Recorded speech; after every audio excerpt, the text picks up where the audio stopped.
I had always thought that life in Moscow was as complicated as it could get. Endless snow, endless gray skies, endless expectations. My apartment in the heart of the city was immaculate. Pristine marble floors, floor-to-ceiling windows, a skyline that never slept. I had everything I thought I wanted. A high-paying job, a designer wardrobe, a life filled with invitations to exclusive events. But one night, staring at the snow falling outside my window, I realized I was profoundly, achingly lonely. There was a hollowness I could not fill with champagne or caviar, a sense that the warmth I craved would never be found behind these cold walls. A friend suggested I take a break, to travel somewhere I had never been. She said the Philippines was vibrant, alive, tropical, and completely different from my rigid Russian reality. At first, I laughed at the idea. The Philippines? How exotic, how chaotic, how unrefined. But something in me ached for change, for unpredictability, for something that might scare me, awaken me, make me feel again.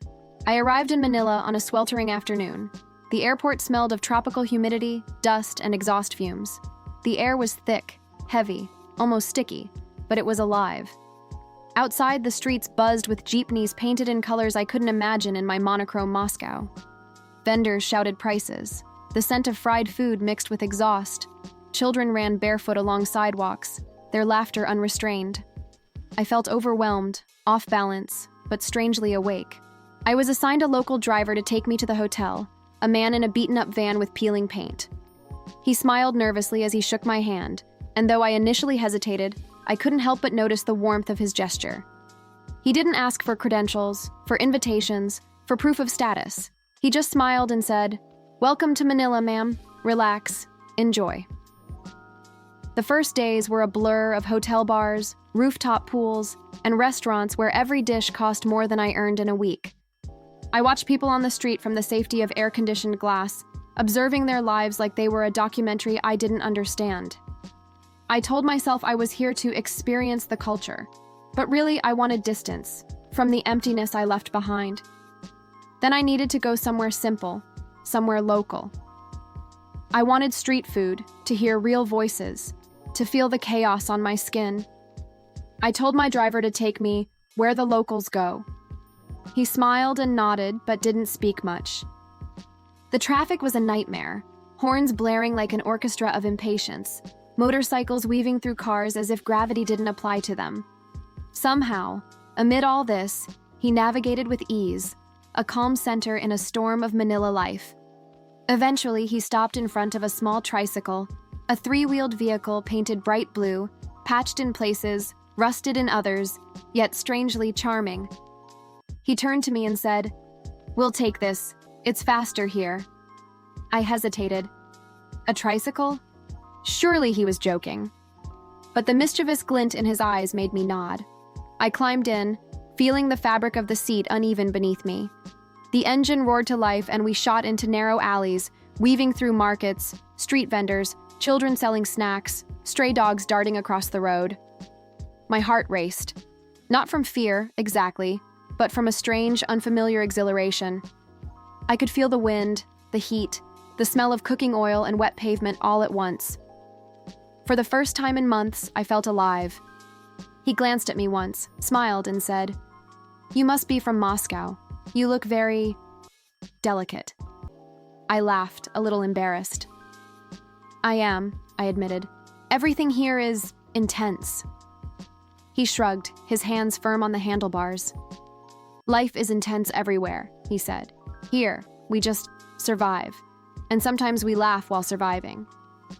I watched him closely, noticing the ease in his movements, the gentle way he avoided bumping into other vehicles, the subtle nods to pedestrians, the small courtesies that revealed years of navigating chaos. I realized I had never seen someone move through life with this combination of skill and patience. In Moscow, people rushed, cut corners, pushed others aside. Here, he moved with an unspoken rhythm, a harmony with the world around him. Over the next few days, I found myself requesting him specifically. He didn't ask why, he simply drove.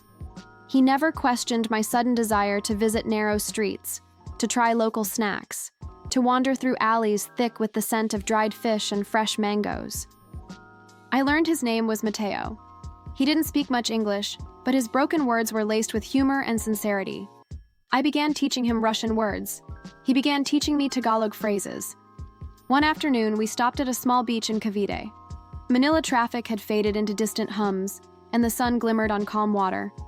I slipped off my sandals and felt the sand under my feet. Mateo smiled, gesturing at the waves. "Swim," he said. I laughed. "I can't swim," I admitted. He shrugged. "Learn," he said simply. We waded into the water, the current gentle, the horizon endless. For a moment, I forgot my city life, my responsibilities, my loneliness. There was just the sun, the sea, and a man who had somehow made me feel free.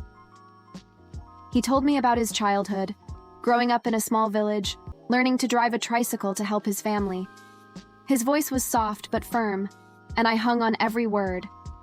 I realized I had been craving stories like this, unfiltered, real, human.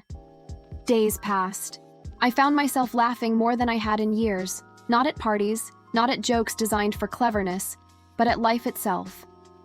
Mateo had a way of noticing small joys, the way a coconut vendor arranged fruit, the way children played in puddles after rain, the way the sun painted the city in gold during sunset.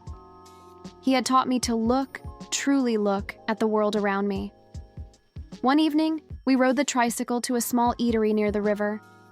The sun was setting, painting the sky in oranges and purples. I tried balut for the first time. He laughed at my hesitation, and I laughed at myself. We shared food, stories, and in that moment, I felt something stir deep inside me, a warmth I hadn't felt in years. Not passion exactly, not yet, but recognition. Mateo didn't know it, but he was changing me. The walls I had built around my heart in Moscow, polished and perfect, were beginning to crumble. I felt vulnerable, exposed, and terrified, but also alive in a way that money, luxury, and city life had never given me. By the end of the week, I realized I no longer wanted to return to the sterile comfort of my Moscow apartment. I wanted to explore, to understand, to feel, and perhaps to see where this connection with Mateo would lead. He was simple, yes, but he had a depth I hadn't known existed. His life was not easy, not glamorous, not measured by wealth, but it was full of laughter, full of love, full of small triumphs I had forgotten to appreciate. That night, I lay in my hotel room, listening to the sounds of Manila, the chatter of people in the streets, the distant music from karaoke bars, the soft hum of a tricycle engine passing below. And I realized I was falling, slowly, quietly, into a new kind of happiness. One that didn't depend on wealth, status, or approval. One that depended only on connection, presence, and the courage to let life surprise me. I didn't yet know how far this journey with Mateo would take me. I didn't know whether I would stay in the Philippines or return to Russia. I didn't even know if he felt the same way I did. But for the first time in years, I was not afraid of uncertainty. I was not afraid to feel. And I was beginning to understand that perhaps happiness was not about what you had. It was about who you were with, and how deeply you could live in each moment. The streets of Manila, once chaotic and overwhelming, were now vibrant and alive with possibility. Every honk, every laugh, every shout from a street vendor became part of a symphony I wanted to be in. And Mateo, with his quiet strength and easy smile, had become the unexpected conductor of that symphony. The city no longer intimidated me. It welcomed me. And somewhere between the heat, the noise, the color, and the laughter, I realized I had discovered a world that could change me forever. I never thought that the simplest of lives could hold so much complexity. Yet as the days passed, I found myself entangled in Mateo's world, in ways I didn't expect. Riding his tricycle through Manila's endless streets became less about the scenery and more about the quiet rituals of his life. The way he greeted street vendors, tipped children selling peanuts, helped an old woman cross the road, all without hesitation, all without pretension. Each small act revealed a depth I had never anticipated. We started spending more time together outside of the rides. He insisted on showing me places tourists never see, and at first I resisted. until I realized that these hidden Manila spots were breathtaking. Narrow alleys with murals that exploded in color, small eateries where the air smelled like garlic and grilled pork, rooftop views over the city where the sunset spilled over the horizon in colors I had never imagined. It was raw, chaotic, and beautiful all at once. One evening, he took me to a small neighborhood fiesta in a barangay I had never heard of. I watched him greet everyone like family, and my initial amusement turned into awe. The people laughed when I stumbled over po and opo, clapped when I tried to dance the tinikling, and offered me food without hesitation. Mateo's presence seemed to open doors, hearts, and smiles. I realized then that his world operated on trust, community, and genuine care, qualities I had long forgotten existed in the carefully curated circles of Moscow. It was during that fiesta that I truly felt the first pangs of jealousy. A young man, tall, confident, and clearly local, approached Mateo to discuss something about the event. Mateo laughed easily, and the man patted him on the shoulder. I felt a strange twist in my stomach, a tightness I hadn't felt in years. I didn't even know if Mateo considered me more than a tourist he was showing around, yet my mind had already begun to stake its claim. Over dinner that night, I asked cautiously, trying not to betray my emotions, "Do you ever think about the future?" Mateo paused, his fork midway to his mouth, and gave me a look that was both careful and warm. "Future?" he said slowly. "I think about today. Today is enough. Tomorrow comes when it comes." I laughed a little bitterly. "You make it sound so easy." "It is not easy," he said. "But it is real, and real is better than easy. In Moscow, I imagine your life is easy?" I didn't answer immediately. I thought about my pristine apartment, my designer clothes, my endless responsibilities, my endless loneliness. "It looks easy," I said finally. "But it's not." Mateo smiled softly and reached for my hand. It was a tentative gesture, one that held no claim, no pressure, just warmth. My heart fluttered at the contact, and I realized I had never felt warmth like this before. Not in buildings, not in money, not in curated social circles. We continued our exploration of Manila in the following days. I met his family, a small unit of warmth and laughter, and it was intoxicating. His mother fussed over me, offering endless plates of rice and pork adobo, insisting that I eat until I could barely move. His younger siblings laughed at my failed attempts at Tagalog, teasing me gently in a way that made me feel included rather than mocked. Mateo watched quietly, a small smile tugging at his lips, and I realized how much love and respect he commanded without demanding it. But the deeper we grew into each other's lives, the more the differences became apparent. My habits, my expectations, my worldview clashed with his. I had grown up with structure, predictability, security. He had grown up with improvisation, flexibility, resilience. I wanted to plan trips in advance, book hotels, organize activities, while he moved with the flow, trusting that the day would unfold as it should. At first, it amused me, then frustrated me. I began snapping at small things. He left my bag in a different seat. He laughed at jokes I didn't understand. He didn't check the map before taking us somewhere. One hot afternoon, as we navigated EDSA traffic on his tricycle, my patience finally broke. "Mateo, why don't you ever plan anything? You just drive and somehow we end up somewhere. I need certainty." He blinked at me, surprised, then chuckled softly. "Certainty?" he said, shaking his head. "You want certainty? Moscow will give you certainty. Manila gives you life." I wanted to argue, to tell him that life needed structure, but something in the way he said it, calm and unapologetic, stopped me. I looked around at the chaos of the city, the vendors, the street children, the shouting drivers, and realized that this was life, untamed and beautiful. And yet I still felt the tension in my chest. Could I truly let go of the life I knew? Could I embrace unpredictability, poverty, and simplicity without fear? Later that day, we walked along a riverbank where children were playing, and I noticed Mateo helping an elderly man lift a basket of mangoes into a small boat. His hands were strong, but gentle. He glanced at me, and for a moment, I felt the distance between our worlds shrink. I wanted to ask him a question I hadn't dared to voice. Did he see me as more than a visitor? More than a curiosity? The answer came the next morning, in a way I hadn't expected. I woke to find him standing outside my hotel, holding a cup of coffee. "I thought you might want this," he said, offering it with a shy smile. It was ordinary, simple, but it carried a weight I could not ignore. I realized then that he cared, not because he had to, not because it was convenient, but because he chose to.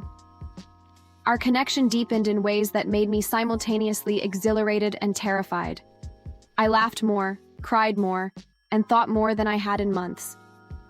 Mateo introduced me to friends, neighbors, and colleagues, and each encounter revealed more of the Filipino culture I had only glimpsed through filtered tourist experiences. Karaoke nights at a small bar, where everyone sang with abandon, made me laugh until my stomach hurt. I was invited to a wedding in a barangay hall, dancing the whole night, spilling drinks and laughter, and I felt alive in ways money and luxury had never allowed. Yet the contrast of our worlds was never far away. I noticed the way people looked at us, the rich foreigner with the simple local driver, and sometimes, though rarely, it felt like judgment. I wrestled with shame and embarrassment, questioning why I, a woman who had everything, was drawn to someone who had so little. But Mateo never seemed to care, and that became part of the lesson. Happiness, he taught me without words, was not measured by wealth or status, but by presence, connection, and kindness. One evening, as we rode past Manila's neon lights, I finally admitted my fear. "I don't know if I can stay here, or if you can come with me to Moscow, or if this is even possible." Mateo glanced at me, his expression calm but serious. "Maybe it is not about staying or leaving. Maybe it is about living and learning. About knowing that happiness can exist anywhere, if you allow it." His words struck me like a revelation. I realized that my expectations, my attachments to wealth and structure, were chains I had imposed on myself. Here, in the chaos and warmth of Manila, I could be free, if I chose to be. But choice was never simple. Days passed, and I began to feel the tension between longing and reality. I wanted to embrace this new life, but Moscow called to me like a ghost. My phone buzzed with work emails I couldn't ignore, reminders of obligations and responsibilities, and I felt torn. Mateo noticed my growing anxiety, and instead of offering advice, he took me to a small, hidden beach outside the city. The sand was warm beneath my feet, the waves gentle, and for the first time in days, I felt the pressure lift. Mateo handed me a coconut. "Drink," he said simply. I laughed at the absurd simplicity of the moment, and we drank quietly, watching the sun sink into the horizon. "I don't want this to end," I admitted, almost whispering. "But I don't know if it can last." Mateo smiled softly. "Nothing lasts forever," he said. "But while it lasts, we live, and we love, and we laugh. And that is enough." As darkness fell and the stars began to twinkle above the tropical night sky, I realized that he was teaching me something profound. Love was not about possession or convenience. It was about presence, connection, seeing someone fully and allowing yourself to be seen. I didn't know what the future held, whether this connection would survive my return to Moscow or the clash of our worlds. But I knew one thing with certainty. Mateo had changed me. He had shifted my understanding of happiness, shown me that life's richness is not measured in rubles or possessions, but in laughter, in courage, in the courage to feel, and in the willingness to embrace unpredictability. And as I lay on the sand, listening to the distant echoes of karaoke and laughter from the barangay behind us, I realized that I had never been more alive, more awake, or more terrified. Because love, I was learning, was never safe, never certain, but always transformative. The days grew shorter, and my departure loomed like a shadow I could not ignore. Each morning, I woke with a hollow ache in my chest, a tension between the life I had known and the life I wanted to embrace. Mateo and I had fallen into a rhythm, a delicate dance of shared experiences, laughter, and quiet understanding. But the inevitable question lingered. What happens when reality calls? One morning, we rode his tricycle through the streets of Manila, the city alive with its usual chaos. Jeepneys honked, vendors shouted, and children raced each other down narrow alleys. Mateo maneuvered through it all with the ease of someone who had grown up here, whose life was measured not in minutes or appointments, but in people, laughter, and moments. I watched him, heart heavy, and realized how deeply I had fallen into this life, into him. We stopped at a small market near the river. Mateo hopped off to buy fresh fruits, and I wandered among the stalls, noticing the colors, the smells, the vibrancy that had become my world. I watched a vendor pile bright yellow mangoes into baskets, children darting between stalls, their laughter piercing the hum of the city. It struck me how alive everything felt here, messy, imperfect, but alive. And I realized how dull my life in Moscow had seemed by comparison. Mateo returned, carrying 2 coconuts with straws, and handed me one. "Drink," he said with that easy smile that made my heart flutter. We sat on a low concrete wall, watching the river flow lazily. For a moment, the world narrowed to just the 2 of us, the coconuts, and the city humming around us. "Mateo," I said softly, "I don't want to leave. But my life, it's in Moscow. My responsibilities, my family, my job, everything is there." He looked at me, eyes steady and calm.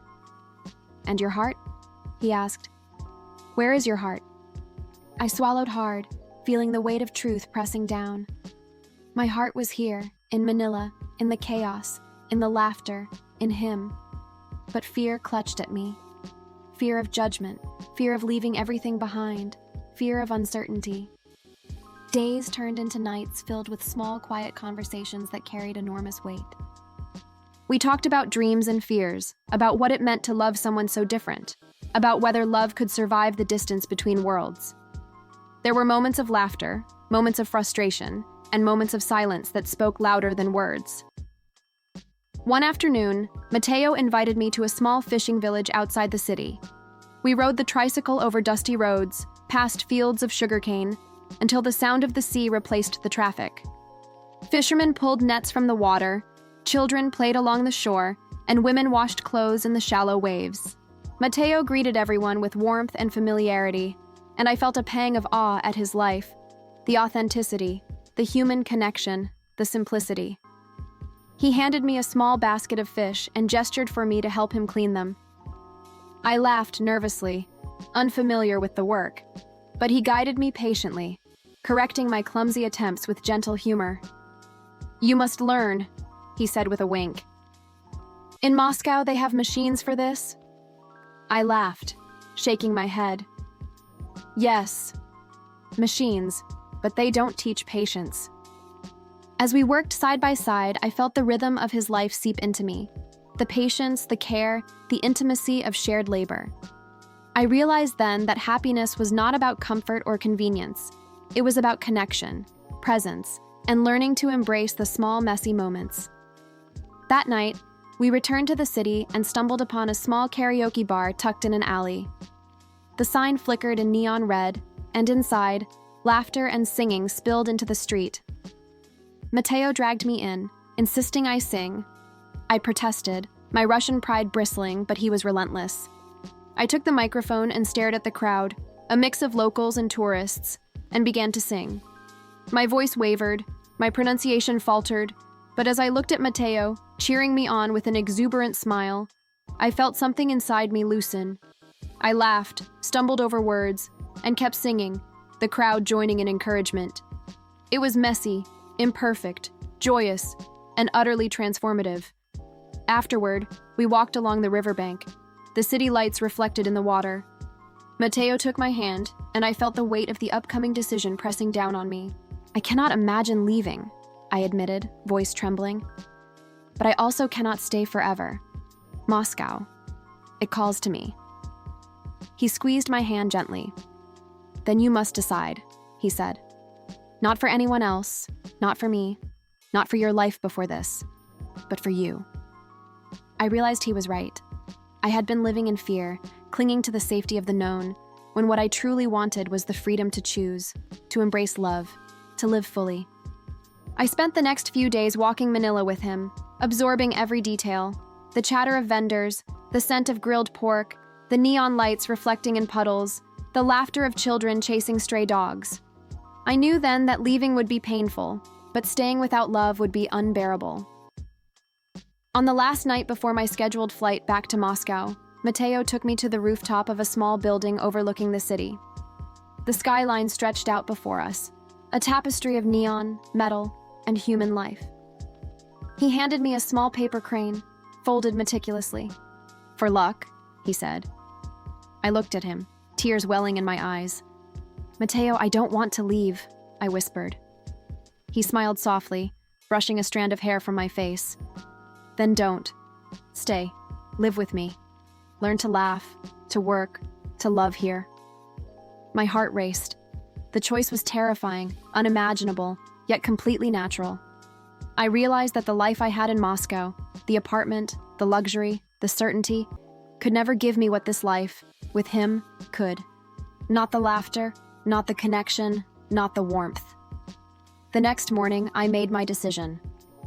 I called my employer, arranged for a leave of absence, and decided to stay in Manila, at least for a while, to see where this life could take me.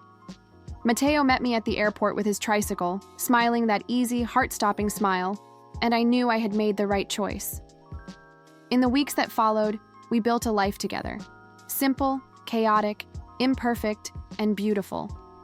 We explored Manila and nearby islands, shared meals with neighbors, laughed at language mistakes, danced at fiestas, and sang karaoke until our voices gave out.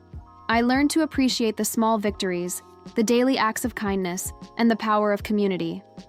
Mateo taught me that happiness was not a destination, but a journey, one measured in laughter, love, and presence. I realized that my heart, once locked in a pristine Moscow apartment, had found its home in the warmth of Manila, in the chaos of the streets, and in the arms of a tricycle driver who had changed everything I thought I knew about life. One evening, as we watched the sunset over the bay, I rested my head on his shoulder and felt the gentle sway of the tricycle parked nearby. The city hummed around us, alive, vibrant, and unapologetically messy. I laughed softly at a memory of my first attempt at tickling a disaster of twisted feet and laughter, and Mateo laughed with me, the sound rich and warm, echoing in the spaces of my heart that had long been empty. "I never imagined this," I admitted. "I thought life was about comfort, about wealth, about control." Mateo shook his head. "Life is about presence, about seeing beauty where it exists, about loving fully, without expectation."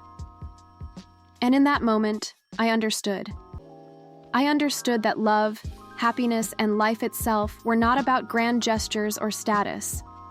They were in the small moments, the shared laughter, the messy meals, the simple rides through chaotic streets, the quiet understanding that two people could meet, connect, and transform each other. I didn't know how long this life would last, whether challenges would come, whether the world would conspire to remind me of the life I left behind. But I knew one thing with absolute certainty. I had found joy, freedom, and love in the most unexpected place, with the most unexpected person. Mateo and I stood on that rooftop, Manila stretched below us in its vibrant, chaotic glory. I took a deep breath, inhaling the scent of the city, the ocean, and possibility. I reached for his hand, and he took it without hesitation. Together we stepped forward, not into certainty, not into predictability, but into life, with all its messiness, humor, and beauty. And for the first time in my life, I understood that happiness wasn't something to chase, or something to buy, or something to plan. It was something to feel, to live, and to share. And in the arms of a simple tricycle driver in the heart of Manila, I had found it.